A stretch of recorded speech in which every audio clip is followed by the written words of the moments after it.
Hello, everyone. Welcome to our second in the series of our Healthy Practices series. My name is Jennifer Burgess. I am the VP of Client Experience here at CUBEX, and I'm really thrilled to introduce our speaker today, Jan Woods. I believe many of you in the industry know Jan. She has really become kind of the go-to resource for controlled substances and controlled substance education in the animal health industry. So we're very excited to have her as our presenter on today's episode, which is controlled substance efficiency. Before I hand it over to Jan, I just wanted to kind of go through a few housekeeping items. We will keep all of our attendees on mute until we open up the session for questions at the end of Jan's presentation. However, I do want to encourage everyone to type your questions as they come up in the chat. We've got someone who's going to be moderating those questions and making sure that we get them all tracked. So then when we open it up for Q&A at the end of Jan's presentation, we will get to all of your questions at that time. If for any reason we do run out of time prior to getting to a question that you asked, we will for sure reach out to you individually and answer that question. And then lastly, just wanted to let you know that we will be recording the presentation. So I know everyone's busy. If something comes up, you need to hop off. We will definitely send out a recording of the presentation to all of the attendees. So with all of that said, I believe I am ready to hand this over to you, Jan, to get started. Thank you very much, Jennifer. Good morning, good afternoon, wherever you are joining us from. Thank you so much for taking a time out of your busy day to get a brief refresher on controlled substance compliance so that you can reduce your risk and become more efficient. So we're going to go over today really kind of the most frequent questions I hear during the time that I lecture. And if a lot of you have joined me, you know that the lecture is usually 3 hours. I have many coming up at a lot of state VMA conferences this year that is affording me 4 hours. So we get a lot of question time and answer time. So without going on and on about what's coming up next and my speaking schedule, let's look at what we're going to talk about today. For those of you who have not met me, I am the co-founder of a company called Ask Jan for Help. I am a former practice owner. In my practice with my partners, we had 31 doctors and a staff of 124/7. I work with practices all over the country, helping them get their controlled substances in line, writing policy for them, providing logs for them. If you're not going to take advantage of the many electronic ways that CUBEX can help you, then we have some options for that. So today we're going to talk about those few questions, as I mentioned, that are the most often asked. So you can hopefully get those questions answered. And at the end, let's open it up and ask me any question you can. And if I don't know the answer, I most certainly will get it to you. Please don't be hesitant to ask questions. This is not an area that any of us in the veterinary industry really know a lot about. Thank goodness they are starting to teach this in the university. My course is being put in the vet universities now for the students coming out. So let's start with a snap quiz. And if you've seen me speak before, you know I always like to do a little primer, only because it helps you understand kind of general where the most frequent points are that the DEA is looking at, and to kind of help you get started in your aligning your practice and reducing your risk as it relates to controlled substances. So I'm not going to wait for your answers. I'm just going to give the answers as we go through because of our limited amount of time. First question is, who takes precedent? The state government, the federal government, the pharmacy board, or the veterinary board when setting the DEA controlled substances that absolutely impact veterinarians and their practice daily? When I asked this question, and I have had as many as 1,100 doctors and nurses in my room at a time, and 99% raise their hand and think it's the federal government. Now, the federal government would be the DEA regulations, which start at 21 CFR 1300 to end. So it is important that we understand that we not only have to know the federal government regs, but we have to know the pharmacy board regulations in our state, any state agencies such as EPA and et cetera that impact those regulations. We must know the veterinary board regulations, and then we must follow the most stringent. So it's important that when we're hiring somebody to handle our biggest risk in our practice, and you'll see why it's your biggest risk in a moment, and keep our licenses safe and keep our practices safe, that we understand all of those regulations and follow the most stringent. So please remember that when you're putting somebody in that very important role in your practice. Number two, my clients can return their unwanted pets, legend drugs, or controlled substances to my practice. The answer is no, they cannot return their legend drugs, and they cannot return their controlled substances. Now, what is a legend drug? Well, a legend drug is also called a prescription drug, and in some states called a dangerous drug. And so you have to pay attention to those definitions. But a controlled substance, you know, has a C with Roman numeral. It has to be handled very differently. It has to be locked up, and it sucks all of your time trying to just keep in line with the DEA and the state controlled substance regulations. So the legend drugs are what we take out of, we order from the distributor, we put them on our shelves, and we move on and count them out and dispense them or administer them. But as you know, with human prescriptions, you may not return those to your pharmacy. They may not return any controlled substances or legend drugs to your pharmacy as either. So what can they do with them? Well, for me, when I had really good clients, I really didn't want to make them mad.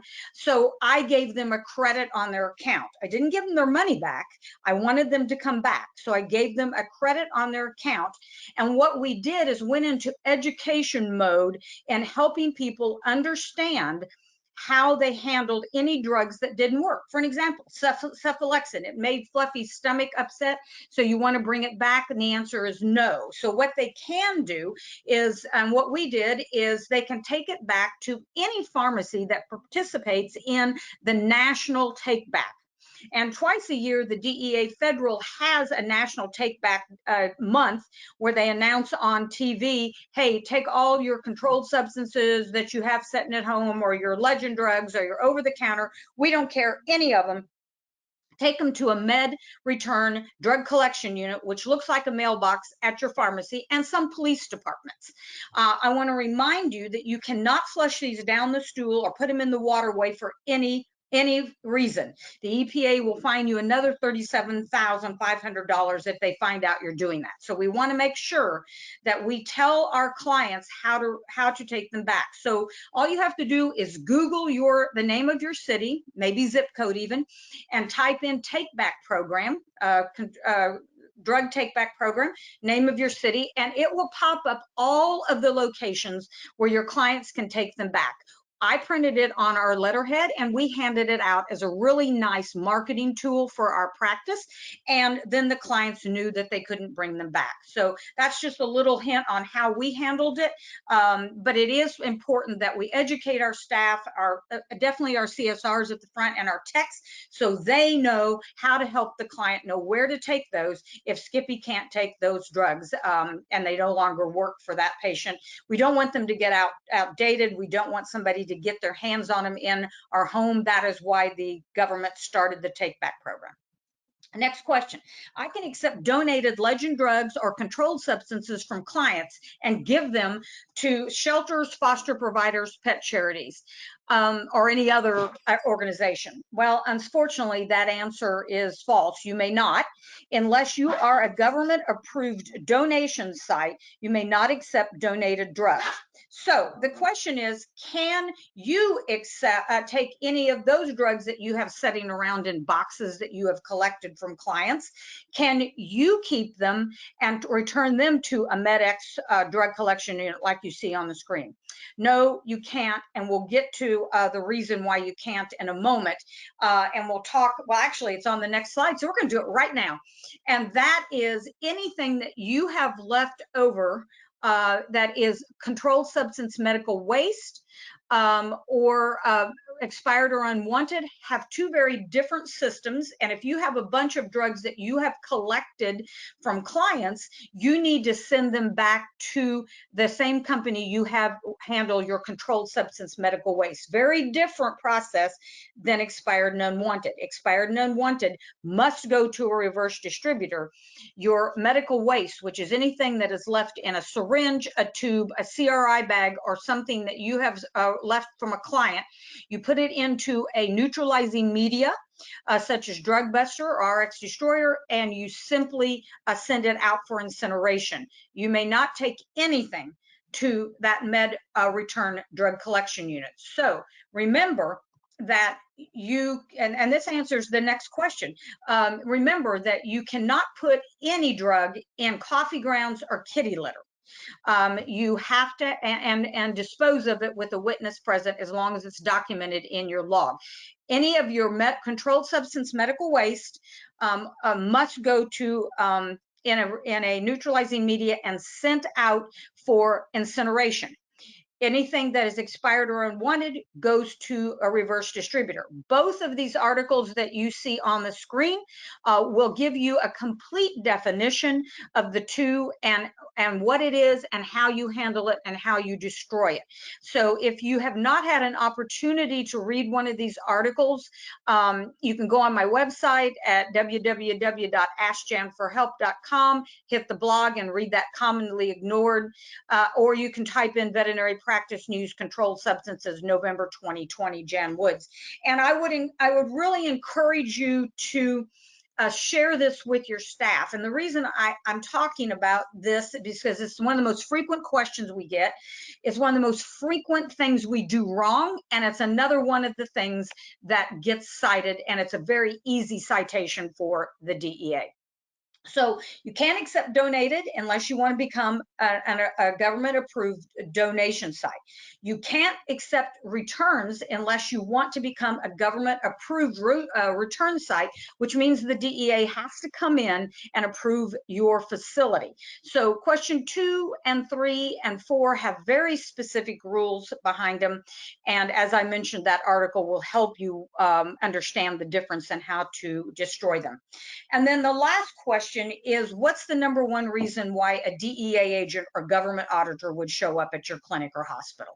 Well, unfortunately, the number one reason is because you have an employee that works for you that has turned you in and has dropped an anonymous tip to the DEA. I have a practice right now that we are working with that the employee did just that.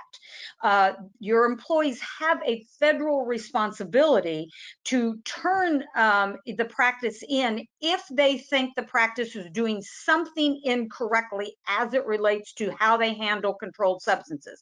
And that starts from the day you order it to you receive it. And so it's called a closed system. You order it, you receive it, you unpack it, you put it in security as required, you log it, and how you administer dispense all the way out the door, including to your invoice and how it's registered within your pharmacy system and how it's actually handed over to the client, which is the ultimate end user. So closed system is a word that you should remember. And within those closed system, those two words, you should remember the term current, complete, and accurate. And if you can say current, complete, and accurate with all the state and federal regulations within the closed system, you can start to think like a DEA auditor because that's the system they are going to use. So the most frequent reasons, number one is incomplete and inferior record keeping.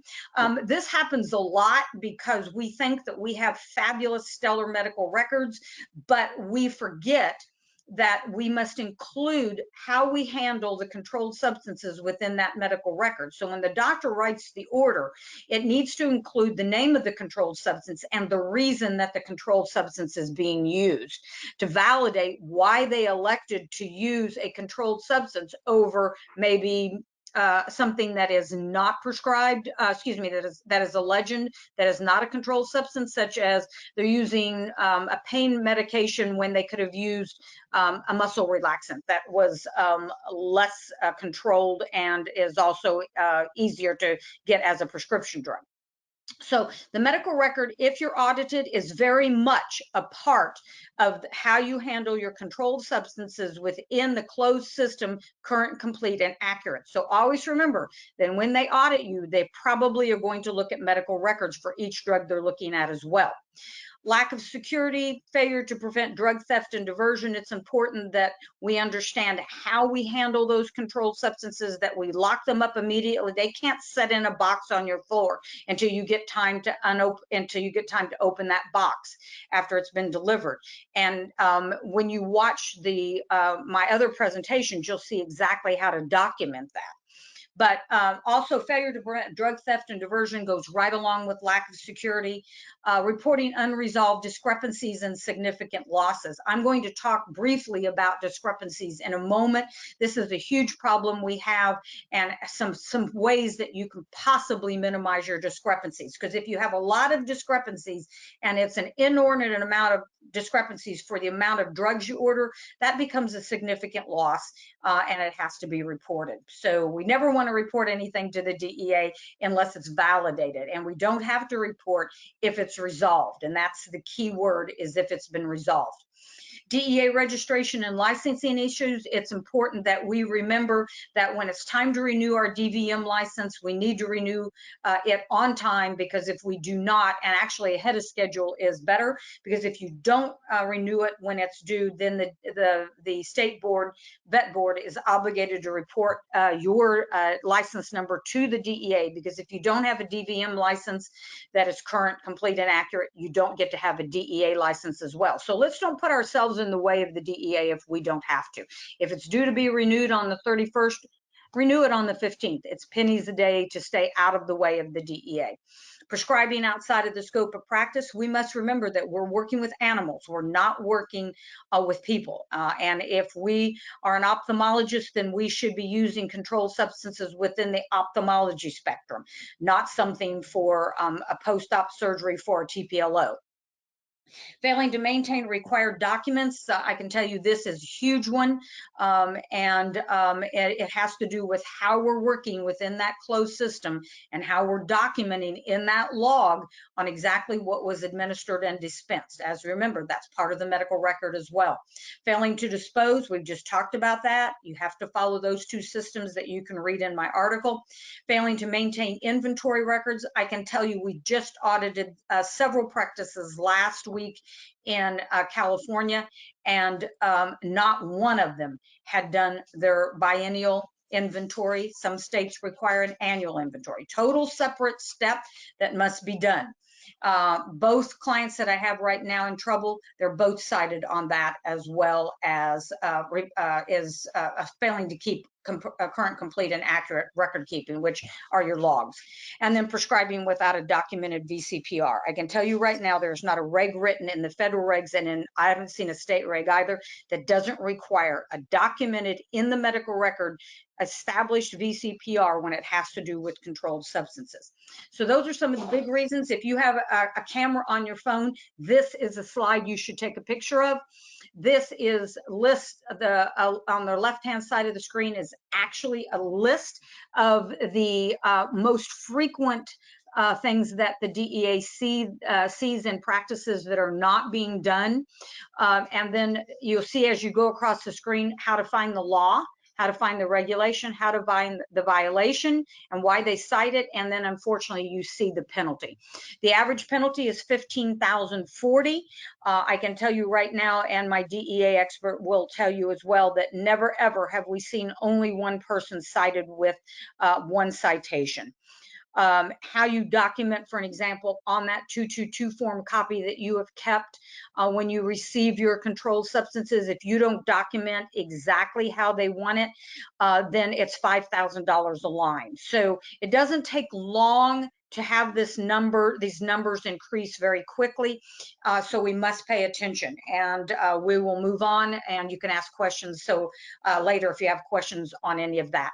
Couple reminders. Remember, all Schedule II controlled substances and documentation of the paperwork, as well as the inventory, must be separate from your 3, 4s, and 5s. And you can put your 3, 4, and 5s together, but they must be separate from your 2s. That includes your logs. You must have a controlled substance Schedule II log if you have any Schedule IIs.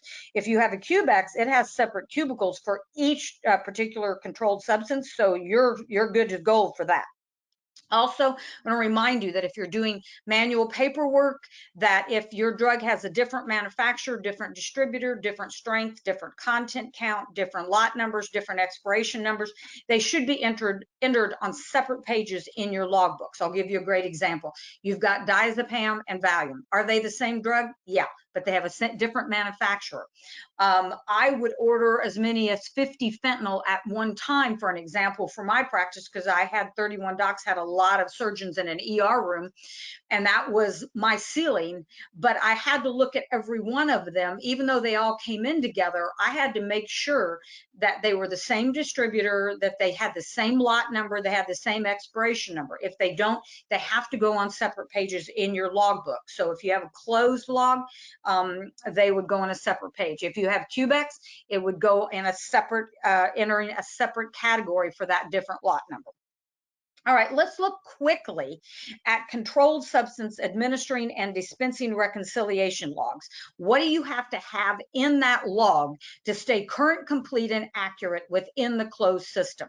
If you have a closed lockbox, this means anything that's in backstop. So again, I'm going to go to my example. If I ordered 50 bottles of fentanyl, I didn't put 50 bottles on the floor. I would put 2 on the floor. That meant 48 had to be in backstock. So it doesn't matter if you call it closed inventory, open inventory, closed inventory or backstock or unopened, you must have a separate log and a separate logbook. Please remember, anywhere you have controlled substances, you must have a separate logbook.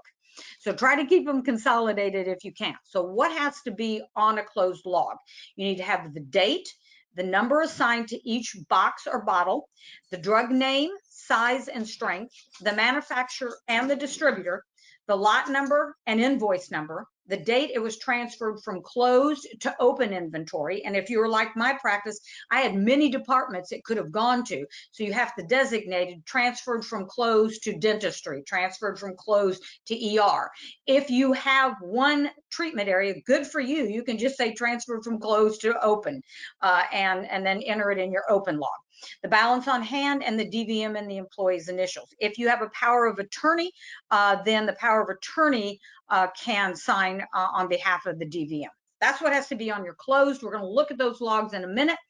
And then what has to be on the open? Well, everything that's on the open must be what you see on the left side of the screen with the additional items of what's listed under open. The date you administered or dispensed it, the owner's name and address, the species, the patient name, the drug amount used, and it's highly recommended that you include a diagnosis. Remember, it's part of the medical record, and you're validating that you're giving this particular controlled substance at the order of the doctor, and the doctor wants it given for pain due to a TPLO. So that would be your diagnosis. If you're reporting to PDMP, oftentimes they want the diagnosis, so bingo, you've already got it. You don't have to go back to the med rec to look it up. Do you have to have the owner's name and address? Yes, you do. I have not seen a state or federal reg yet that allows you to only put the owner's, the case number. Why? Because when the DEA comes, they want to know who received that drug. And it's not just the pet in animal medicine. It is the ultimate end user, which is the pet parent who accepts the drugs or gives permission for those drugs to be administered or picks them up on behalf of the pet parent. So you must have the owner's name and address. Now, how can we do all this without driving ourselves insane? Well, I'm going to give you a couple hints, and then I'm going to give you a really good hint. So here is an example of the closed substance reconciliation log. You see that it's exactly what I had on the left side of that screen. Everything's in there. And then in an open log, we're going to talk about. But my first question before we go to the open log is, do you have trouble with discrepancies? If you do, here's a very simple solution. Start weighing your controlled substances. And how do you do that?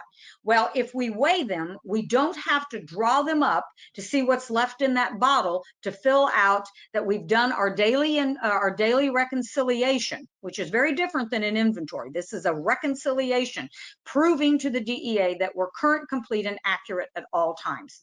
So I'll just give you an example. If you're entering it in from closed to open, you would fill out the top part, you would put the date, and there would not be a case label. I used a case label, by the way, because we could actually print out case labels that would not trigger a pharmacy price, a charge, excuse me, and it would have all of that information that we talked about on this slide. So we didn't have to write all that. It saved all of the technicians tons of time. So we put a case label there. And then there would be no diagnosis because we're checking in. So don't ever leave a line blank or column blank, put a line through that. We're going to take that bottle out of the box and we're going to weigh it, but we're going to pull the pop top as well. So we're going to take the colored top off. We're going to pull that silver pop top off. We're going to weigh it. Let's say that bottle weighs 50 grams. We're going to write that pre-weight in grams. We're going to put a line through amount it dispensed or administered because we're not having to do that. We're checking it into open inventory. And then we're going to post weight again, and it's going to weigh 50 grams. And then you'll go on across the page. Now, let's say it's later in the day and the doctor wants 2 mils of Valium. We're going to put the date. We're going to use a case label or write in all of that information that we talked about. Diagnosis is not required, but highly recommended. You're going to weigh that bottle again. And we said that the post weight of that bottle was 50 grams. So when we pre-weigh it on the next line, the pre-weight should always match the post weight above. It is so simple. You don't have to pull it out. Plus, you're going to minimize your discrepancies. So this is the really cool thing about being able to weigh it. When you take it out of your closed backstock or you're closed to check it into open, that is when I weigh it for the liquid weight in grams when I remove it. And so if I said when I took it out of the box and weighed it, it weighed 50 grams, then I know what's going to be the opening weight. I do not weigh them in grams in backstock. I put everything total volume in mils, and I don't weigh it and put that in until I'm ready to move it to open because I want to leave it in the box and sealed until I'm ready to move it. So once I move, I'm going to weigh it, take it out of the box, take the pop top off, weigh it, put that amount in, transfer it to open, and write it in there.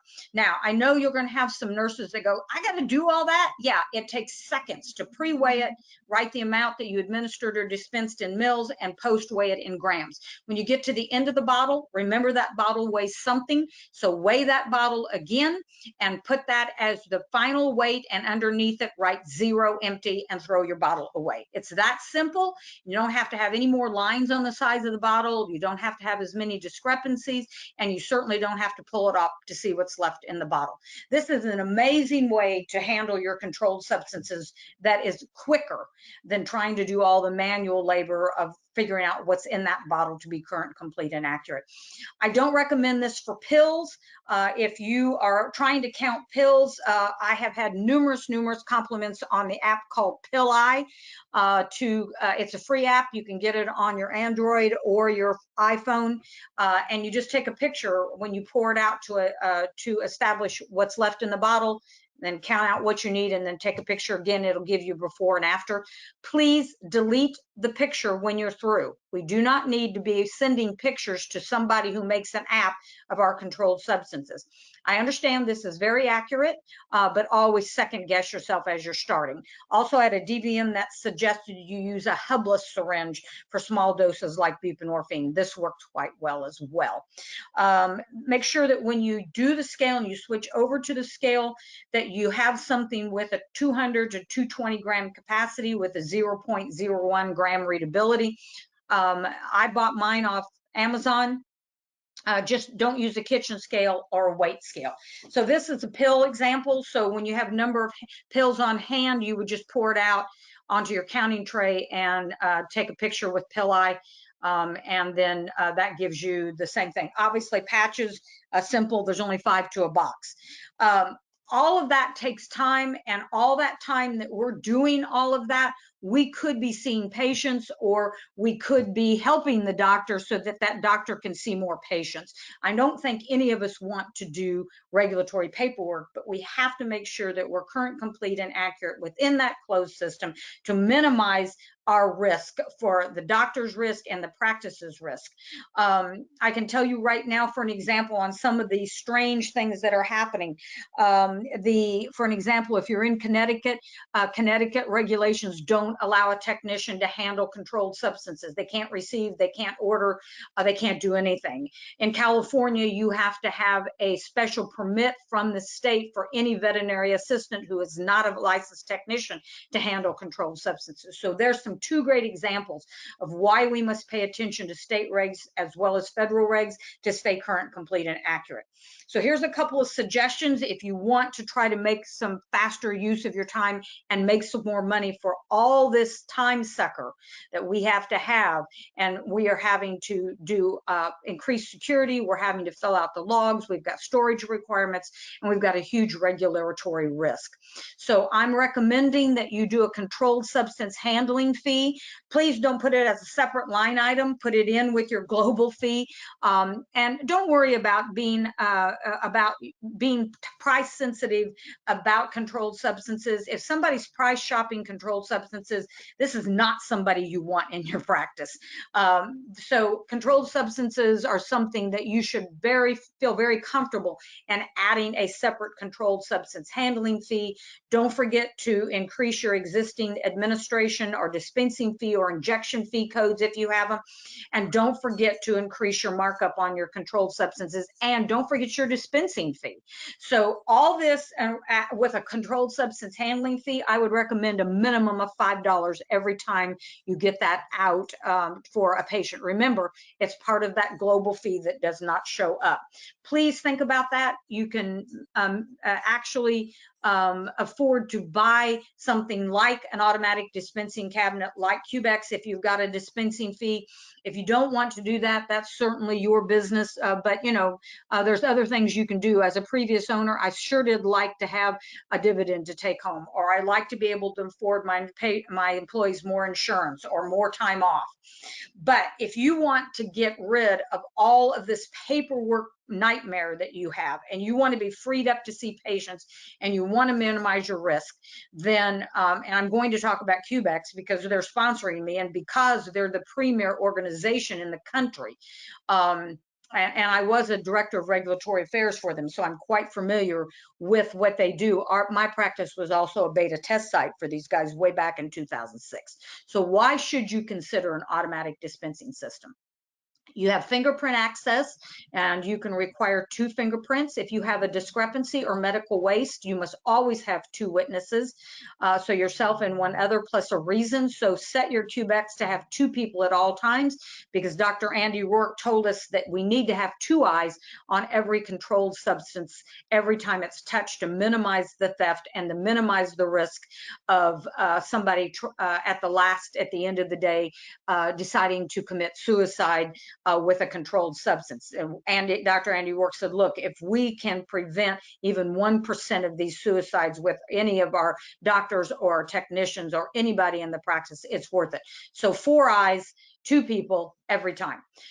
You don't have to do any logs with CUBEX. They're done for you in the system. It hooks up with your PIM system in your computer, and you literally go in there, put in the patient's name, it pops up, you push the dog that you want or the cat that you want, and what drug you're going to give at that time, and the drawer opens, and that cubicle with only that drug opens. You take out what you need, shut the door, shut the little cubicle door, and then shut the drawer, and that charge goes to the patient's invoice.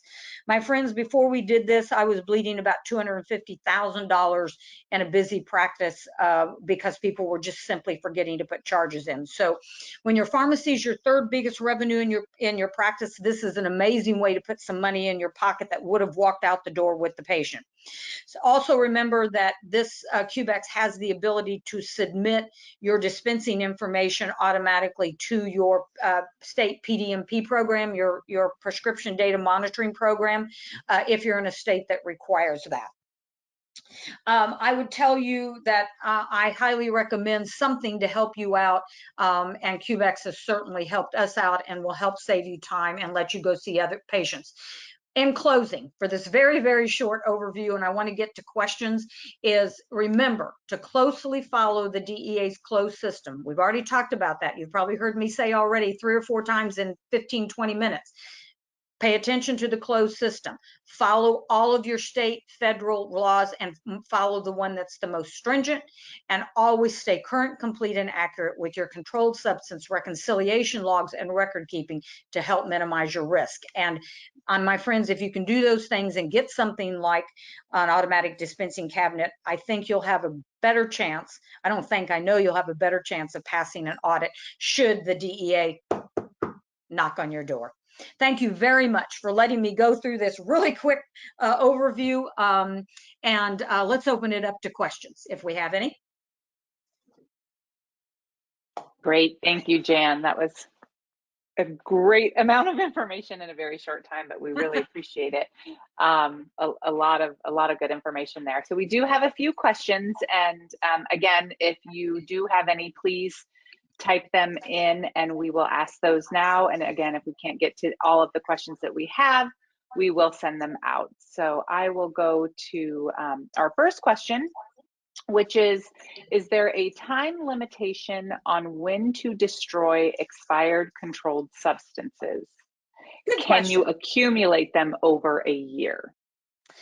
Well, I would recommend that you don't, because when it is expired, in the controlled substance is expired in your lockbox, and your legend drugs for that matter, if they're expired, they need to be pulled immediately. And I did not mention to you that your legend drugs, unless your state does not follow this, you can dispose your legend drugs in something like RX Destroyer or Drug Buster and simply throw it away. That's legend drugs only. Controlled substances must be put in the neutralizing media and sent out the door to be incinerated if it is medical waste. So the answer to your question is you need to make sure that when you pull it out, you're going to write it in your log. You're going to say expired, sent to reverse distributor.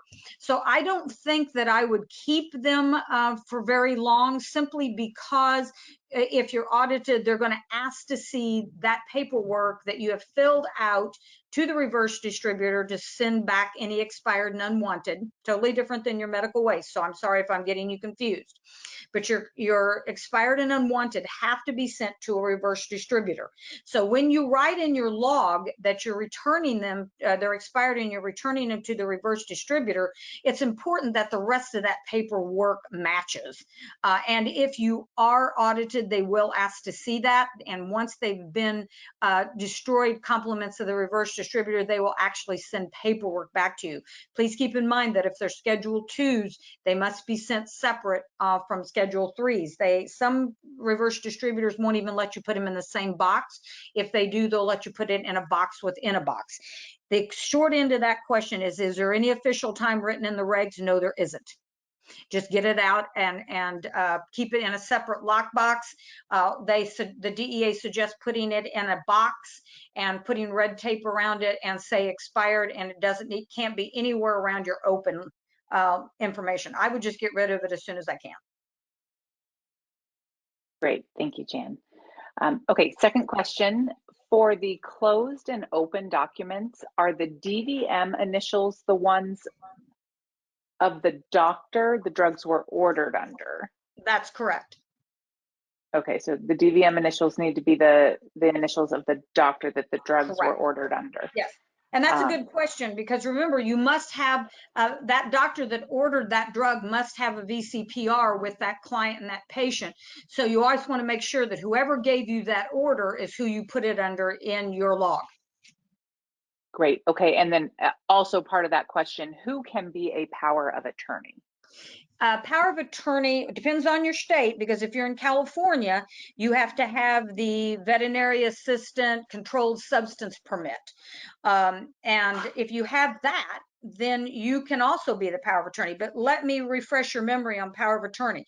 Power of attorney is only one or two people that are selected by the primary registrant to order drugs on his or her behalf. That is all it's for. Now, I say that, and there's a couple of states who want it used differently for relief veterinarians, but I'm not even going to go there. We're talking specifically about who can order. And that will be the 2 or 3 doctors. If you're 24/7, I couldn't just have 1 or 2. I had to have somebody at each shift if something needed to be ordered. This is for this is for Schedule 2s, but since 3, 4s, and 5s are ordered through a distributor, I would go ahead and have a power of attorney on site. If you use CSOS to order your controlled substances, then the distributor will not even send you any schedule 2, 3, 4, or 5 without a copy of that power of attorney. So if that person quits, you need to do a revocation of a power of attorney, and then when another new person comes on to take that job, fill out the next one. Don't forget to keep everything and file it according to drug schedule. So is there an amount? No. The DEA is specific that there should never be a lot of people in your controlled substances. So I would make whoever is your most trusted 1 or 2 people the one who have the power of attorney. The DEA has mentioned in several of their articles that they really don't want the bookkeeper to be the person who, if you order, that they're unpacking, because they have the power to move numbers around. So it's kind of a loose reg, but it is only for ordering controlled substances. Great advice. Thank you, Jan. Next question is, how long do we need to keep our controlled logs? That depends on your state. I can tell you the federal government wants them kept for a minimum of 2 years, but the state regs are very different. So the easiest thing for you to look at is actually twofold. One, you need to know the federal, which is 2 years. You need to know what your state requires. And a lot of states, because I write policies for state specifics as well, controlled substance policies, they have 5 to 7 years. So if you have to keep your medical records 5 years, or you have to keep them 7 years, then you should keep your controlled substances for the same amount of time if it's over the amount of time you have to keep them according to the state or federal government. Federal government's 2 years, states vary. And again, it's part of your medical records. So make sure if you're keeping your medical records for 7 years, according to your veterinary practice rules and regs, then you keep your logs that way as long. I'll tell you, I never destroyed mine. If they come in for an audit, they can look at the first 2 years. If they find any mistakes in those 2 years, they can ask for the other 2 years and keep going all the way back to your firstborn child. It's your prerogative, but never destroy them unless you follow the things I've just talked about. Great, thank you. Next question, if your practice management software integrates with CUBEX, is it necessary to log the reason for dispensing? I'm pretty darn sure, as I am sitting here, is that there is a category for a reason. And by the way, the DEA doesn't like the word pain. It's too general to justify why you elected to use hydrocodone or fentanyl or pain medication. They like to see something like hit by car, TPLO, rheumatoid arthritis, whatever it may be. To justify. Do you have to fill it in? You can talk to your CUBEX rep and find out if they can silence that column. I would tell you to just be safe and be within the closed system to justify why it's used. I would probably leave it in there. Okay, great. Do kind of in line with that, do logbooks need to be kept locked up? If you're talking about your logbooks on the floor, no, they're not required that they be locked up. I actually did not have mine locked up on the floor, but at the end of the year, when I close them and open up new logbooks for the next year, all of those were locked up in a closet by year. So if I and month, if I was audited, then I could go pull them. Month meaning I had 31 docs, so I would put them in by this log goes from January to February of whatever that year is. So I could go pull it without having to spend hours looking for it, because the longer they're there, the more things they can find wrong. You want to get them in and get them out. Great. What do you do if a staff member forgot to log the weight of a drug when removing and the error is catched when pulling up the next dose? Just enter the mistake. As long as the mistake is entered that right on that same day, then you just enter it like you had a mistake on your medical record. Just say error, write in the date and the patient's name, and then correct your gram rate, your gram weight, and move on to the next line. If you find an error, and you shouldn't, because you're supposed to be looking and balancing your logs on a daily basis, then you should be within that same day. But if you find a mistake that was done the day before, or the month before, or the year before, you can only correct it on the day you find it. You can refer back to that mistake, but you can't go back into the back history and change it, if that makes sense. And CUBEX allows you to correct those errors as you find them as well, and then leaves them on the date they've actually been corrected, but references what date the error was made as well. So if you have an error, and it's just as simple as your MedRex, draw a line through it, date it, and have 2 initials, and then do your correction. Great, thank you. For the CUBEX, would you need one for pills and one for liquids separately, and still keep unopened containers in a separate, safe, locked area? If you can fit everything in your CUBEX, and most practices that are primary care practices do not carry more than 7 to 10, 12 max different controlled substances. If you learn how to order, then you can fit everything in CUBEX, and you don't have to fool with the back stock manually. So the 6 practices I worked with last week, I encouraged them to stop ordering large orders of anything, and meaning no 1,000 count bottles, or order 100 count. Can you fit 1,000 count in CUBEX? Yes. But each cubicle holds a different drug.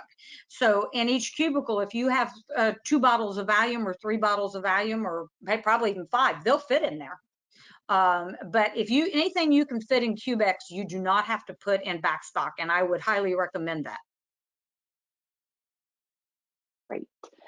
And if Jennifer, let me add something. On the bottom drawer of CUBEX, if you have a 3 drawer, you can put your closed in there and then just transfer up to open as well. Then you don't have to have a separate lockbox with a separate set of logs.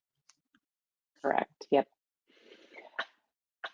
Do you need a state license for each state you use a controlled medication in? We are located very close to the state line. Oh boy. Okay, so this is where people get so confused very quickly. If you are providing services in, let's say you're in, I'll just give an example. I'm in Kansas City. I'm in right on the state line. The state line for Missouri. I'm in the Kansas side. The state line for Missouri is 2 blocks away. If I'm providing services in Kansas and Missouri, then I must have a DEA certificate in both states, and I must have a DVM certificate in both states. Now, if you don't administer, dispense, or prescribe controlled substances, you do not need a DEA number. If you only prescribe controlled substances and the same state, you only need 1 DEA number for that state. But if you're if you're going to different locations within the same state, that becomes very difficult very quickly as well.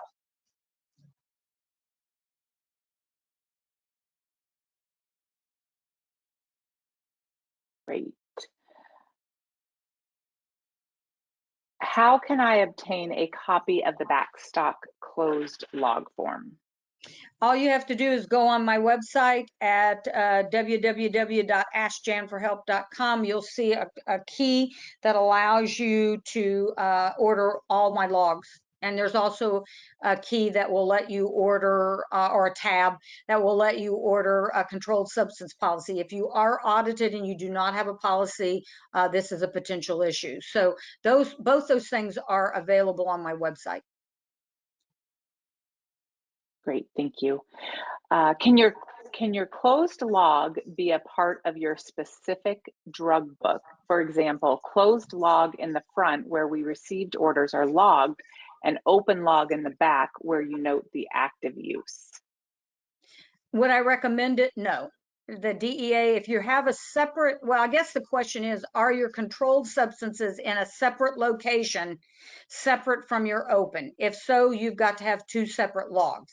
If you have them in the same lockbox, which I wouldn't recommend, then I suppose they can be in the same log. I can tell you that the DEA prefers to see separate logs for your closed and your open. And if they're in two different locations, they have to have them.